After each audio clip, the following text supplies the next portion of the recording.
Channel को subscribe कर लें, घंटी को भी बता दीजिएगा। बिस्मिल्लाहिर्रहमानिर्रहीम। अस्सलाम वालेकुम व्यूअर्स। आज मैं आपको चेरी का जूस बनाने सिखाने लगी हूँ। चेरी जो है सेहत के लिए बहुत ज़्यादा फ़ायदेमंद होती है, इसका इस्तेमाल ज़रूर करा करें।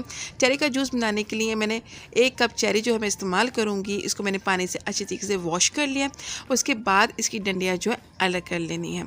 बहुत मज़ेदार जूस रेडी होता है, बहुत ही डिलीशियस बनता है जूस। अब आपने क्या करना है, 1 कप चेरी जो है एक ब्लेंडर के जग में शामिल कर देनी है और इसके अंदर 4 टेबल स्पून चीनी शामिल करनी है। हाफ़ लीटर जूस हम बनाएंगे। हाफ़ लीटर आपने इसके अंदर ठंडा पानी शामिल करना है। उसके बाद आपने इसको अच्छे तरीके से ब्लेंड कर लेना है। बहुत मज़ेदार जूस रेडी होता है ये और स्किन के लिए बहुत ज़्यादा फ़ायदेमंद है। अब आपने इसको गिलासों में जो है छान के निकालना है। छानने से इसके बीज और इसकी जो पल्प है वो अलग हो जाएगी और इसका जायका और भी मज़ेदार लगेगा।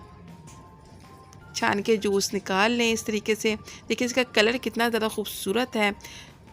खून में इजाफ़ा करने के लिए भी चेरी का इस्तेमाल किया जाता है। इसका जूस तो अगर महीने में 2 से 3 बार इस्तेमाल कर लिया जाए तो खून की कमी पूरी हो जाती है। अब आपने इसके अंदर जो है बर्फ़ शामिल करनी है। चेरी का जूस बिल्कुल रेडी है। बनाएं और इंजॉय करें।